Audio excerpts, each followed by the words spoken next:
آج دے اس دور دے اندر رافضیت بڑی عام ہوندی جا رہی، شاید ساڈی قوم دے رہنما اس چیز نو محسوس کر رہے ہیں یا نہیں کر رہے، اور اودیاں دو وجوہات نے بہت بڑیاں۔ پہلی وجہ ہے کہ ساڈی محفلاں دا سارا انتظام یہ تفضیلی منافق فرقے دے ہاتھ وچ، اور رافضیاں دے انداز تے حضرت علی المرتضیٰ دا ذکر کر دینا، اہل بیت دا ذکر کر دینا، اور لوگاں نو یہ سکھایا جا رہا، عوام اہل سنت دے ذہناں دے اندر یہ چیز بٹھائی جا رہی، یہ زہر پڑیا جا رہا کہ ابو بکر عمر عثمان دی محبت کو ضروری نہیں،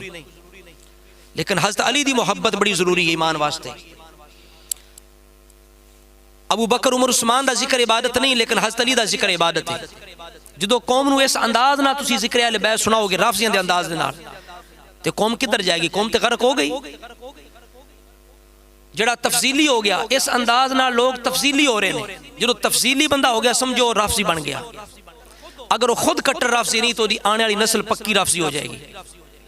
سب تو بڑا اے سبب ہے لوگاں دے عوام اہل سنت دے رافضیت دی طرف مائل ہونے دا، اے سبب ہے لوگ بڑی تیزی نہ رافضی ہو رہے ہیں کہ ساڑیاں محفلاں دے اندر